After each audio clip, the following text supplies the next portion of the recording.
Reading with your kids. Hola, ni hao, konnichiwa, assalamu alaikum, shalom, jambo, bienvenidos. Hi, my name is Jedley, and this is the Reading with Your Kids podcast, coming to you from the beautiful Reedville neighborhood in Boston, Massachusetts. Please be sure to subscribe to the show on the iHeartRadio app or wherever you find your podcast, because we don't want you to miss an episode.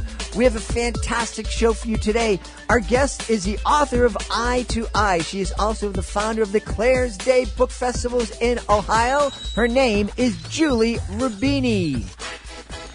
Hey, for all the authors that are listening out there, I wanted to share with you this great email that we received here at the Reading with Your Kids podcast from Dr. Linda Mubarak. She is a past guest and the author of Maxine's New Job. Here's the email.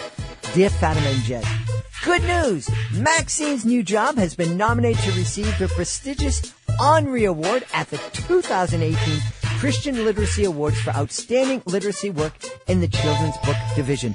I sincerely believe your certifying Maxine as a great read helped bring increased social media attention to the book. Thank you for the exposure and the great marketing. We are so happy for Dr. Linda Mubarak that her book, Reading with Your Kids Certified Great Read, Maxine's New Job, received this prestigious recognition. We would love to help your book receive that same kind of recognition. If you are interested in having your book considered for our Reading with Your Kids Certified Great Read program, please visit our website, readingwithyourkids.com. You can click on the contact button, send us a note, and we'll send all the information back to you, or you can go right to our Certified Great Read page on our website.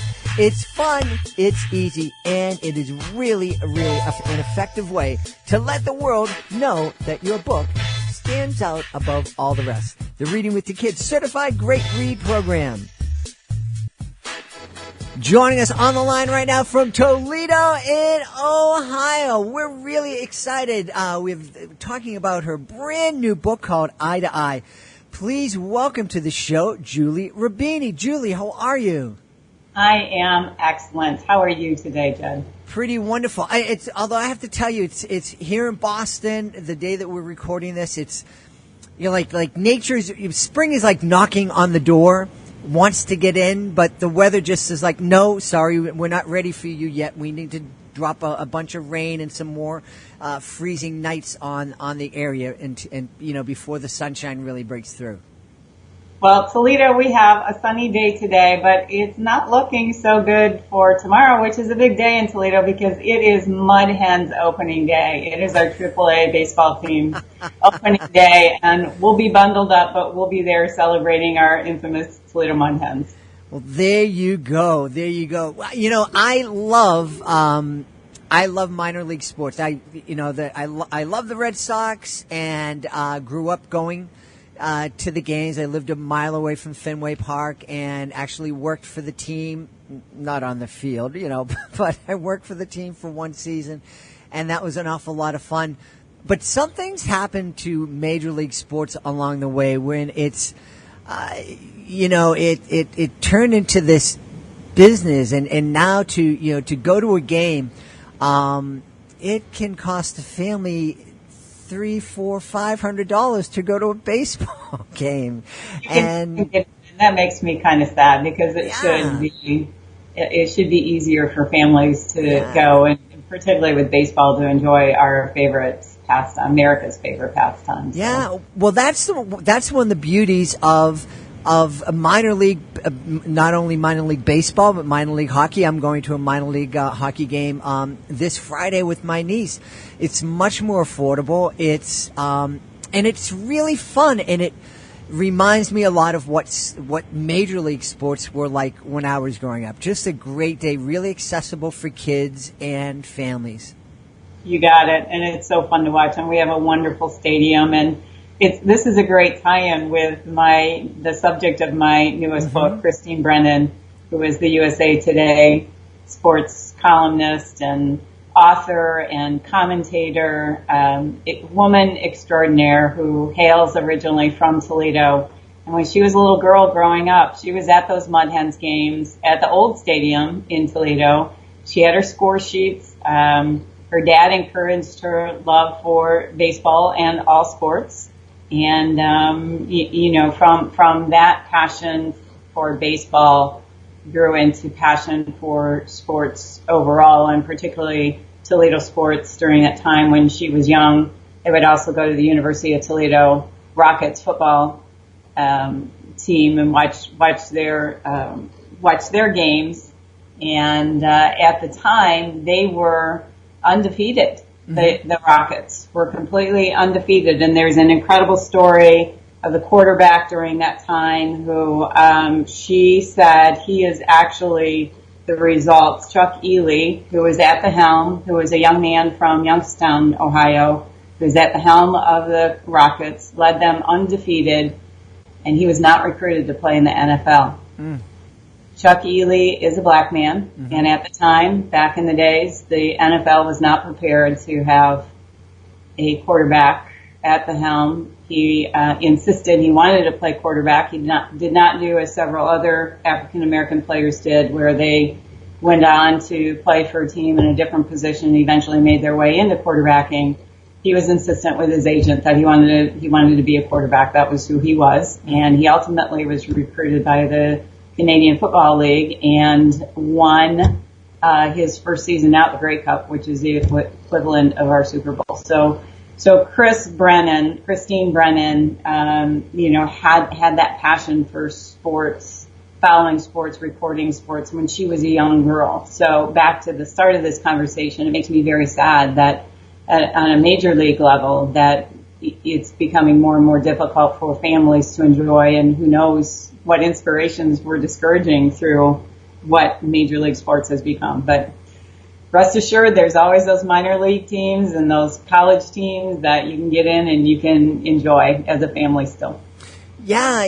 And Christine must have had quite a challenge, because a lot of kids would probably find it really surprising to hear a story of a time when, major league sports weren't hiring or weren't recruiting black athletes to be quarterbacks or black coaches, and there was a time when it was very, very unusual, if not unheard of, to have a woman journalist covering men's sports. You're absolutely right. There were laws and rules that were made to allow female journalists, sports journalists, into locker rooms and to have full access as their male counterparts would. But for a number of years, it was a little, let's say, there wasn't consistent following of those rules and laws by teams. And ultimately, Christine, who was, when she was 22 and an intern for the Miami Herald, was sent to do a sidebar story, a little side story to an article. She was to go into the visiting Minnesota Vikings locker room.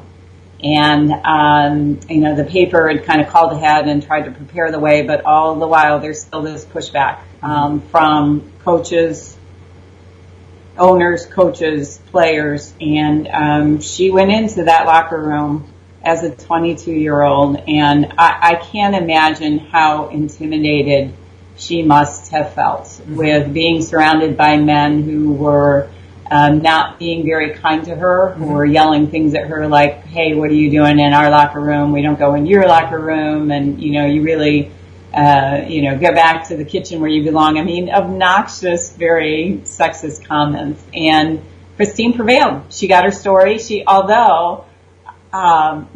it was a preseason game, there weren't names on the lockers. And most of the men, by the time that she had negotiated her way into the locker room, most of the men had their jerseys off. So she didn't necessarily know the players. And she had a gentleman who was very kind to her and said, okay, so who do you need to talk to? And he helped point out the players. And most of them were cooperative. One of them was, again, obnoxious. And Christine is just shy of 6 foot tall, and she called her dad before she went through this experience, the night before she did the experience, and he suggested that she take a large notebook with her and just kind of hold it up. So, with her height, she's standing literally eye to eye, that's the title, and then some. with these athletes and holding her big notebook. And, if they meant to intimidate her by various states of undress, then she had her notebook and she had her eyes looking right into their eyes. So it's a great story. And then from there is that 22-year-old freshly minted out at Northwestern Medill College of Journalism.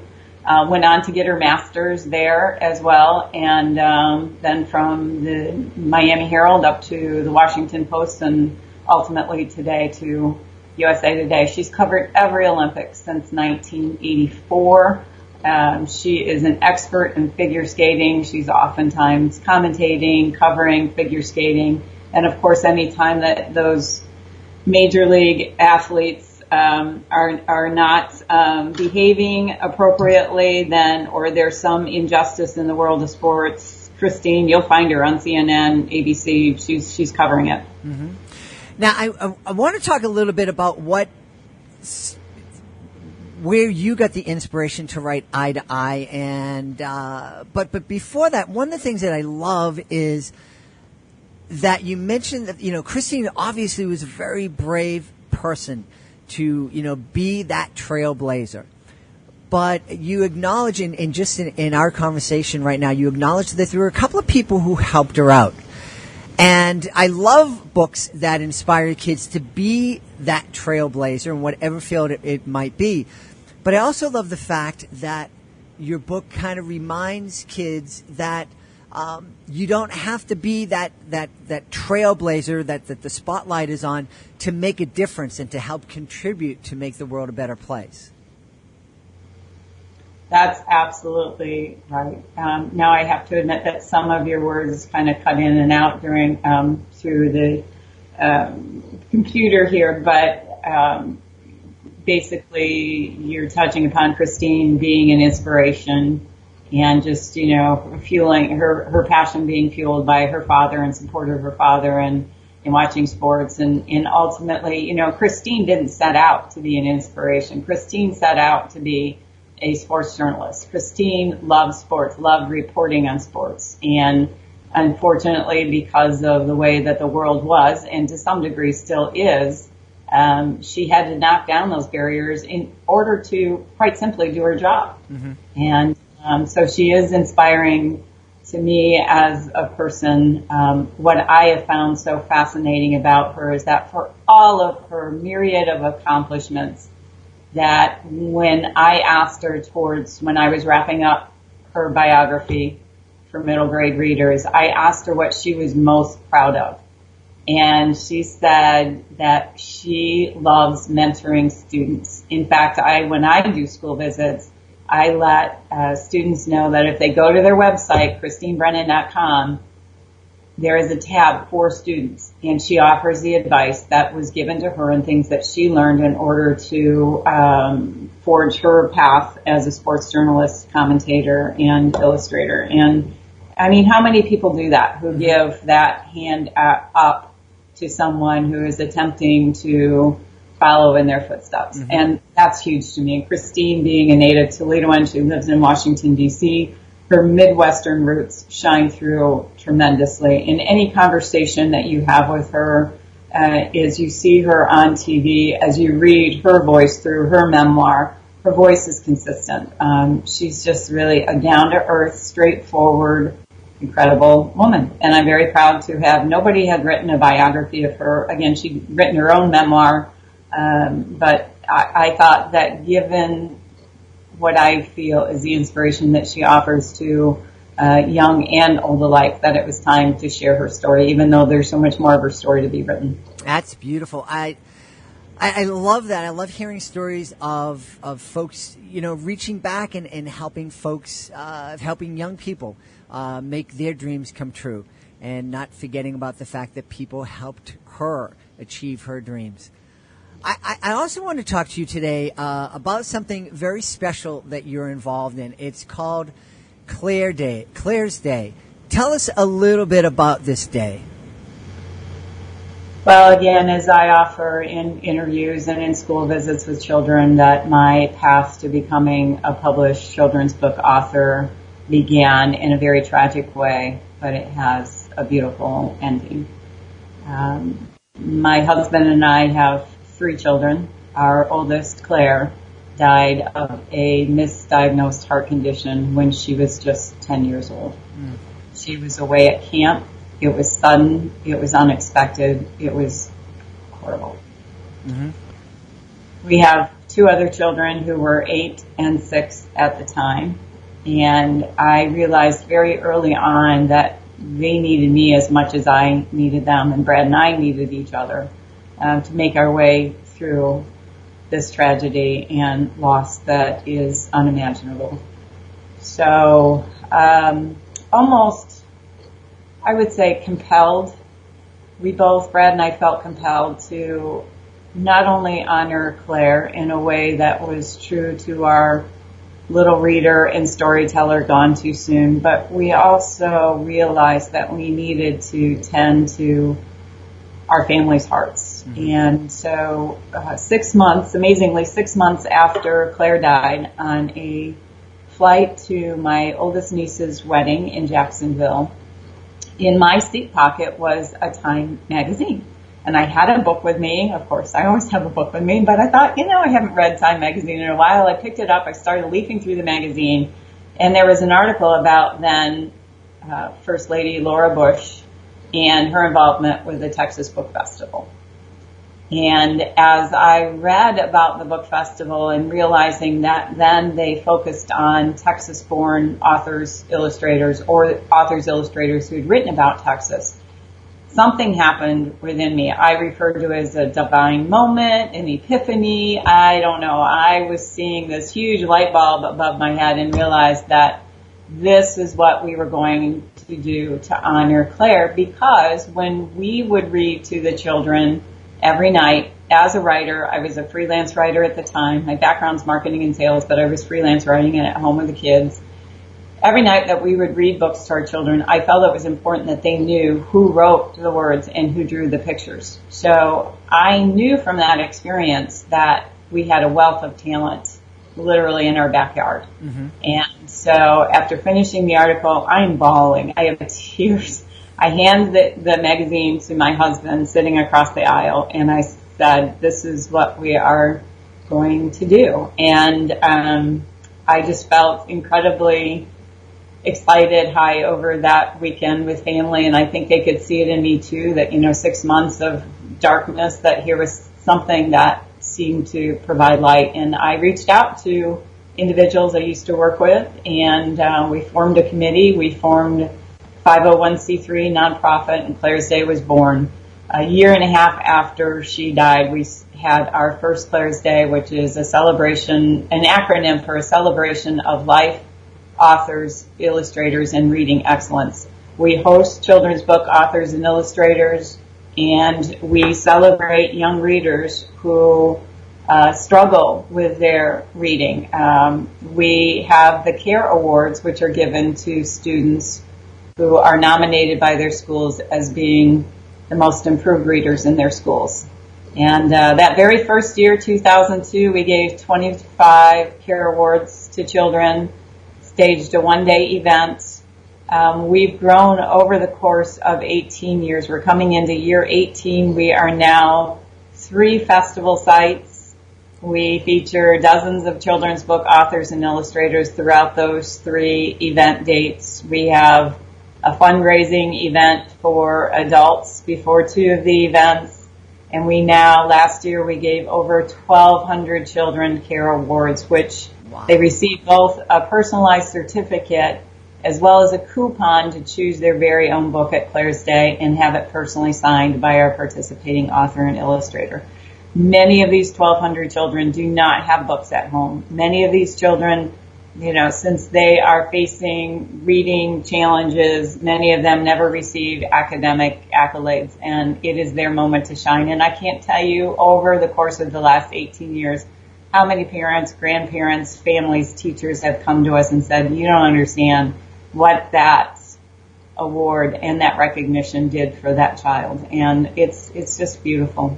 It's beautiful. We impact now with over 30 partner schools, about 20,000 children and their families every year through Claire's Day, which is amazing. Wow. what an absolutely beautiful tribute to your daughter. Thank you. It's just amazing, and it's so inspiring to know that Claire is living on through those 20,000 kids that you're helping every year, and that they're going out and they're touching others. And what an incredible impact this beautiful child has and continues to make on the world. Yes, her spirit lives on. I feel her spirit. I think that she's helped guide me from having been that, establishing Claire's Day. We have merged with another incredible organization called Read for Literacy. So we now have staff doing what I, along with an incredible base of volunteers, we're doing. We still have many volunteers that help us through the days, but ultimately the events, plural, grew to the point that my first children's book came out 10 years ago. It's a great little book about Ohio. It's called Hidden Ohio, published by Mackinac Island Press. It was a wonderful introduction onto the other side of the coin, and being a children's book author myself. And that joy, that magic of going into schools and impacting kids, and that hero worship that you experience when you connect with kids through your words and through your presentations. And I realized that I wanted more of it, so I put in the work. I joined the Society of Children's Book Writers and Illustrators, and attending conferences and workshops, and kept writing away. And then I made a connection with Ohio University Press, who is publishing this incredible series for middle grade readers, introducing them to individuals who are inspiring, but you wouldn't necessarily know about them. They're the unsung heroes. And in my case, they're all three women, and they're all three writers of note. The first was The Secret Case of the Nancy Drew ghostwriter, Millie Benson, who originally was from Iowa, but then lived in Toledo for many years, and she is the original ghostwriter of Nancy Drew. No, there had never been a biography again of her for any age group, so Nancy Drew fans of all ages have been scooping up Millie's story. And then the second was on Virginia Hamilton, who of course is the most honored author of children's literature ever, but because her voice has been gone since she died of breast cancer in 2002. She was just 68 years old. She'd written 41 books, received every major award in children's literature, and yet her stories aren't known. It saddens me when I go into school visits and I ask how many kids have read M.C. Higgins the Great, which she won the Newbery Award in 1975. I'm lucky if I have a few hands that go up, and it's such an incredible. Her voice was unlike anyone before her, and quite honestly since then. And even though there have been biographies of Virginia written, there weren't any written for that middle grade audience, which was her primary audience with many of her works of fiction. So it's been an honor in researching and learning their stories, talking to families, the friendship that I developed with Virginia's husband, Arnold Adolph, who's an incredible poet himself, getting to know Christine on a more personal level, meeting with Millie's family, going to the New York Public Library and doing research on the Stratemeyer Syndicate, who created the Hardy Boys and the Nancy Drews. It's been an amazing journey, and I do feel Claire's spirit kind of guiding me. And of course, certainly with the support of my husband, Brad, and our other two children, our daughter, Kyle, and our son, Ian, who are just so proud of me as I'm proud of them. It's all pretty good. That's wonderful. Well, I want to put a little bug plant a little seed, perhaps, because I would love to read a book about Claire and just how you found the strength to kind of turn that very, very difficult time in your life into something so beautiful. Well, that seed has been planted and it's been cultivated a little bit. I will say that. I've written memoir, but I need to go back. I think there are actually two books that need to come out of this, and one is probably more immediate than the other. And although I've never been self-published, it may be by nature of what we're trying to accomplish. I think we need to do a better job of sharing that whole story of Claire on a level that kids can understand and appreciate, and have that available for all of our kiddos that come to Claire's Day and our families. And then on the other side, memoir, I am going to start from scratch again this summer and rewrite it so that the focus it touches upon our loss because, of course, that's the inciting incident. Mm-hmm. But to move forward and to share how we as a family have come together through this loss. And sadly, many families who lose a child don't experience that. And I often say that I am very proud of what we've accomplished through Claire's Day, but what is most important to me are those relationships with my husband and my other two children and my extended family. Yeah, yeah. There's so many stories that are, are tragic, and that, a loss of a child ends up, there's so many families that fall apart because of the loss of the child. And it's wonderful that you and your family were able to take the loss and support each other and grow closer together. Well, Claire wouldn't have wanted it any other way. Mm-hmm. I can assure you that. Mm-hmm. She, again, was so enthusiastic and energetic and happy and joyful and spirited that, and I would often remind myself of that when the days were darkest and it was hard to even get out of bed, is that, Claire, that was not honoring Claire or, again, the relationships with my other two children or husband. So I need to get up and move and make the best of the day and try and do that. I use a phrase that on a family camping trip just about a week before she died, and we had my extended family on this camping trip, so it was a beautiful way to have what little did we know last time with her as an extended family. And we needed more firewood. She went with my brother Greg and his wife Lisa to get some more firewood, and the manager of the store wasn't all excited, or maybe was having a bad day, and just kind of grumpily said, well, have a good day, as they left. And Claire turned to Greg and Lisa and said, why is it that everybody says just to have a good day? And honestly, I don't think she really even meant for us to have a good day. She just said it. She said, I think everybody should. That's so boring. Everybody should have an excellent day. And I think that's a reminder to me, is that every day can be, yes, a good day, but we really try to make it an excellent day. Absolutely.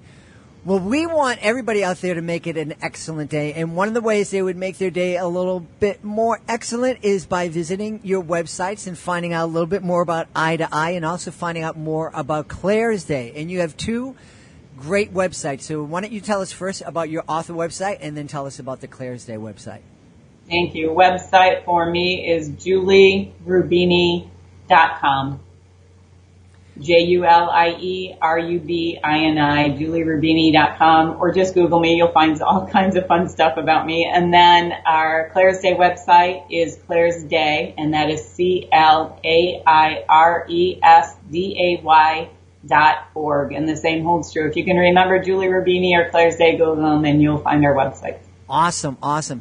Well, we have been talking to the inspirational author of Eye to Eye, and also the inspiration behind a beautiful celebration of life and love in reading that is called Claire's Day.